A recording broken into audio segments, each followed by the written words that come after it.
পছন্দের মানুষকে একবার বুদ্ধি করে এটা খাওয়ান, দেখবেন আপনার কথা সারা জীবন মনে রাখবে, কোনোদিন বলতে পারবে না।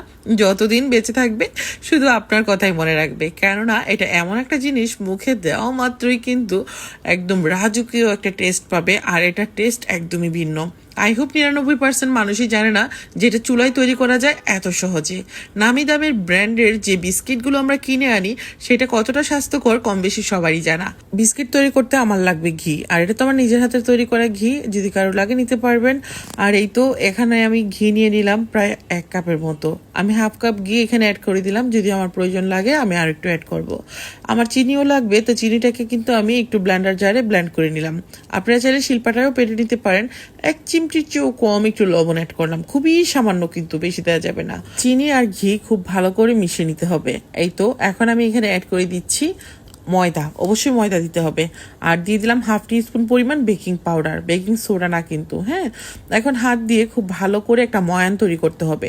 এখানে কোনো প্রকার তরল দুধ পানি অ্যাড করা যাবে না, তাহলে কিন্তু আপনার বিস্কিটটা সুন্দর হবে না।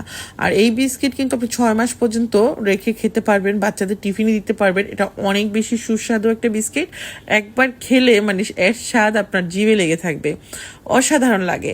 আর এখন কিন্তু আমি এখানে একটা প্লেট রেডি করে নিচ্ছি, আর এর মধ্যে একটু তেল দিয়ে উপরে একটা সাদা কাগজ অথবা বেকিং পেপার দিয়ে নেবেন, এতে করে বিস্কুটগুলো কিন্তু সুন্দরভাবে তুলে নেওয়া যাবে। আর এখন কিন্তু আমি বিস্কুটের শেপগুলো দিয়ে দিচ্ছি, আপনারা চাইলে কিন্তু লম্বা করেও দিতে পারেন অথবা গোল গোল শেপ করেও দিয়ে নিতে পারেন। এই তো এভাবে করে লম্বা লম্বা করে বিস্কিটের মতো করে শেপ দিয়ে দিচ্ছি। আশা করছি এই বিষয়টা দেখে বুঝে নেবেন, আসলে সবকিছু তো আর বলে বোঝানো যায় না, কিছু জিনিস দেখেও বুঝে নিতে হয়। এভাবে করে মানে বাজারে যে নামি দামি ব্র্যান্ডের বিস্কিটগুলো আমরা কিনে আনি দেখতে এরকমটাই লাগে অনেকটা, তবে আমি একটু বড় বড় করেই তৈরি করছি, আপনারা চাইলে আরেকটু ছোট করে তৈরি করতে পারেন। এটা বানানোর পর কিন্তু আর একটু ফুলে যাবে, হ্যাঁ। তো আমি একটা প্লেটের মধ্যে খুব সুন্দর করে এভাবে একটু ফাঁকা ফাঁকা করে ছড়িয়ে দিচ্ছি, যেহেতু এটা বানানোর পর মানে যখন এটা রান্না করা হবে তারপর কিন্তু এটা ফুলে উঠবে। আজকে কিন্তু আমি বিস্কিটটা চুলায় বেক করব। এই তো আমি একটা শাসলিক কাঠি নিয়ে এভাবে করে ছোট ছোট করে মানে ছিদ্রর মতো করে দিচ্ছি, এটাতে দেখতে একটু নাইস লাগে এই জন্য আর কি। আপনি চাইলে এটা ছিদ্র করতে পারেন অথবা এভাবেও কিন্তু করে নিতে পারেন, শুধু মানে এমনিতে নর্মাল বেক করে নিতে পারেন। কেমন লাগছে আজকের রেসিপি? ভালো লাগলে অবশ্যই শেয়ার করবেন, কারণ আপনাদের একটি শেয়ার আমার জন্য অনেক বেশি উপকারী। অবশ্যই সিলভারের এরকম পাতিলের মধ্যে এটা বেক করতে যাবেন, তাহলে সুন্দর হবে। নিচে একটা তাওয়া বসিয়ে তারপর স্ট্রিনার দিয়ে তারপর একটা ঢাকনা দিয়ে ঢাকনার যে ছিদ্র ছিল সেটাও রেখে দিয়েছি। 20 মিনিট আমি ঘড়ি ধরে বেক করেছি। মাশাল্লাহ, অনেক সুন্দর স্মেল, ঘিয়ের যে মিষ্টি ফ্লেভার পুরো বাড়ি জুড়ে কিন্তু মৌ মৌ করছে।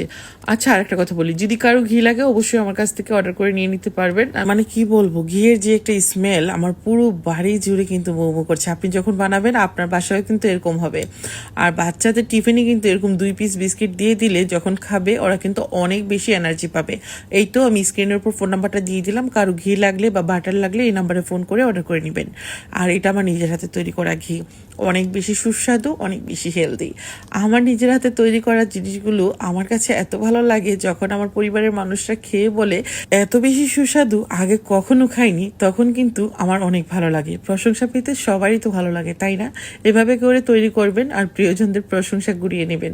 সবাই ভালো থাকবেন, আজকের মতো বিদায়, আল্লাহ হাফিজ, আসসালামু আলাইকুম।